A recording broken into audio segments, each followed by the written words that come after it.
drinking tequila shots with some of the guys from his football team and quickly headed outside to avoid a confrontation with him. In the garden, the smell of weed hit me hard. I'd never smoked it, but I recognized the spicy scent and looked over to see 7 people sitting closely together, laughing at some joke I hadn't heard. Shouting from the living room snapped my head up in time to see 2 girls fighting over what CD to play next. Soon, Missy Elliott blasted out through the French doors with 1 Minute Man. A sudden spark of light shining from an upstairs window caught my eye. Someone was in my parents' bedroom. Shit. Christian should have locked the door. Even he wouldn't be okay with someone fooling around in our parents' bedroom. I was probably the only sober person in this place, and I knew I had to do something. Taking the steps 2 at a time, I darted through the house, barging inside my parents' bedroom, hoping I was in time to stop the insanity. Instead of a couple making out, I found 6 people sitting on the floor in a circle with a bottle in the middle. They all glanced up at me with questioning looks. "Do you want to join us?" a guy asked with a grin. I gaped at him, unable to fathom that 17 and 18-year-olds would play something as juvenile as spin the bottle. Hell, even my peers thought it was lame, and we were just 8th graders. "Close the door behind you." A girl waved me over, and I knew I should tell them to leave the room, but there were so many of them, and they all looked so cool. I succumbed to the peer pressure. Fascinated, I stepped closer and sank to my knees just as the guy who invited me to join spun the bottle with a smirk.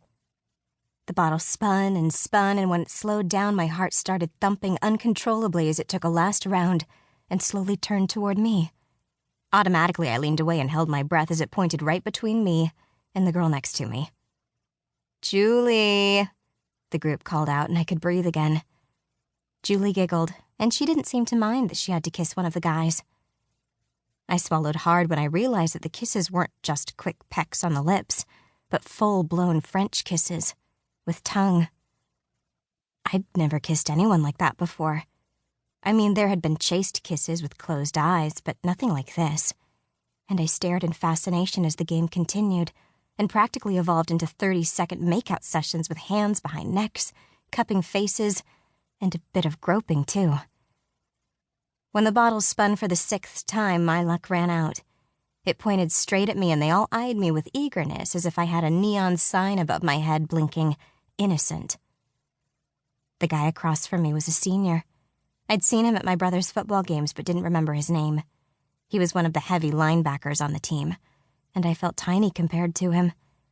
The way he grinned and the way the others cheered him on as he leaned over, reaching with his huge hands, freaked me out.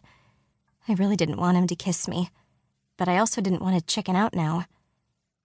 When his warm beer breath hit my nostrils, I automatically leaned back, making him almost lose his balance. "You gotta kiss him," the girl next to me grinned and pushed me forward. Squeezing my eyes shut, I prepared for impact when a loud voice filled the room. "Jameson, what the hell do you think you're doing?" I whipped my head toward the door to see the source of the voice. A voice I'd recognize anywhere. The drunk senior who had been leaning forward when I turned my head smacked his nose into my ear.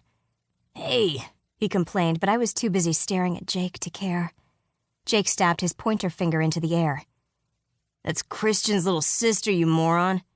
His eyes darted to me. "You shouldn't be here." I whispered, taken aback by Jake's anger. "This room is off limits. Get out of here, all of you." I'd never seen Jake so authoritarian, and despite a few mutters and some name-calling, the group disbanded and trickled out. "Go back to your room," Jake told me with blazing eyes. "This party is crazy and you shouldn't be out here." "I can't sleep when the music is this loud," I protested. "I'm not asking you to sleep. I'm asking you to go to your room and lock the door so you're safe." Resentment bubbled up the back of my throat. How dare he treat me like a small child? My rebellious teen hormones kicked into gear. "Who made you the boss of me?" I asked, one hand on my hip. "It's my house too, you know." As we stood in the upstairs hallway, a couple suddenly exited my bedroom. I didn't even think. Instead, I hurried to my room, slammed the door open, and turned on the light. "Shit," Jake sputtered from behind me. "Did they just use my bed for—" I trailed off, but the disgust in my voice must have said it all because Jake nudged me farther into the room and closed the door behind us. "Violet, I'm sorry, but it wouldn't have happened if you had just stayed in your room like Christian told you."